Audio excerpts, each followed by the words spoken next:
Baik teman-teman, kita akan bahas materi yang sudah saya sampaikan sebelumnya. Jadi saya menyampaikan materi mengenai organisasi, tetapi di sini saya akan membaginya menjadi 5 bagian materi. Yang pertama kita nanti akan bahas mengenai pengertian organisasi.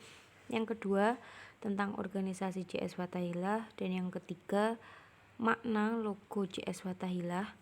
Yang keempat, struktur organisasi di JS Fathahilah, dan yang kelima, program kerja JS Fathahilah.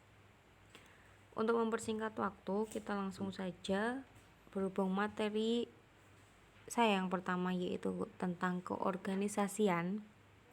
Kita langsung menuju ke pengertian organisasi. Jadi organisasi merupakan suatu badan yang dimana di dalamnya terdiri dari beberapa orang yang mempunyai tujuan yang sama. Sekelompok orang yang ingin mencapai tujuan melalui kerja sama memerlukan aturan dan koordinasi terhadap kegiatan-kegiatan yang akan mereka lakukan.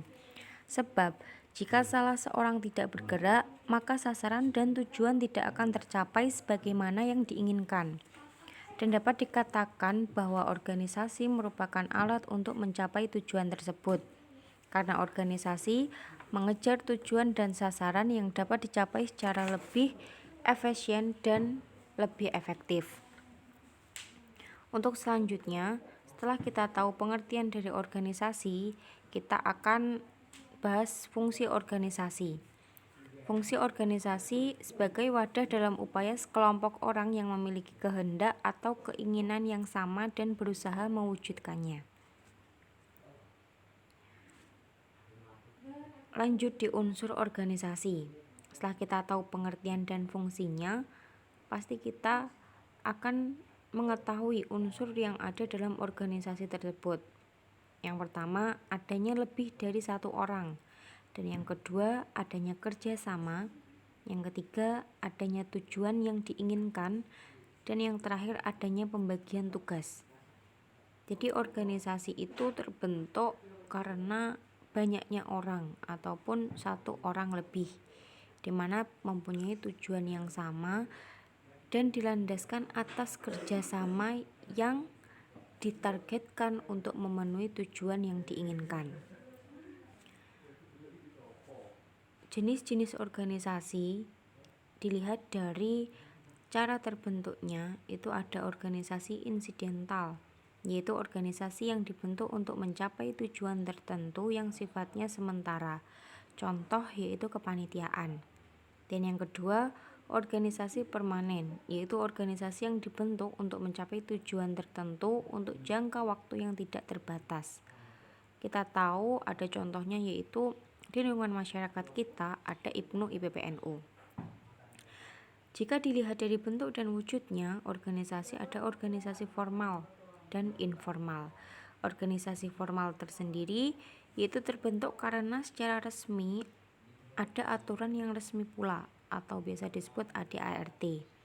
Organisasi informal yaitu organisasi yang tidak resmi, digunakan dalam upaya memenuhi keperluan saja. Dan yang ketiga yaitu dilihat dari tujuan berdirinya.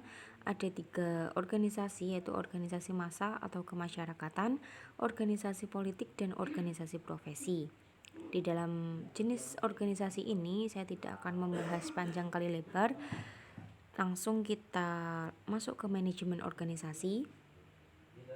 Setiap organisasi perlu kita manage, karena kenapa?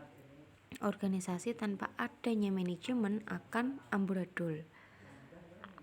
Dan adapun manajemen yang perlu dalam organisasi antara yang pertama planning atau perencanaan. Kita akan bahas planning terlebih dahulu karena kenapa? Setiap kegiatan atau setiap organisasi pasti butuh perencanaan dalam mencapai tujuan yang akan diinginkan. Yang kedua, organizing atau penetapan organisasi.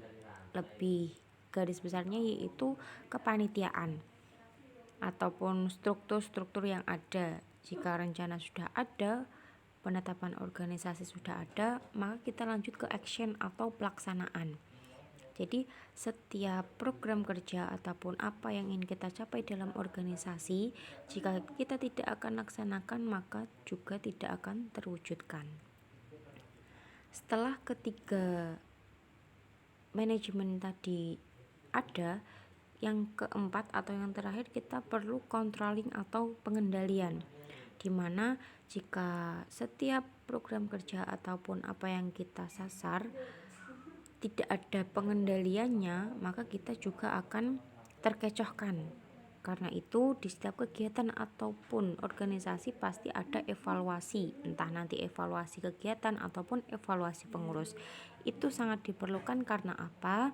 Karena jika kita melakukan evaluasi, berarti kita akan lebih meningkatkan kualitas organisasi kita.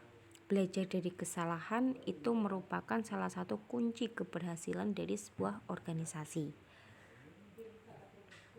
Dan manajemen organisasi ini nanti juga akan dibahas lebih lanjut di materi selanjutnya.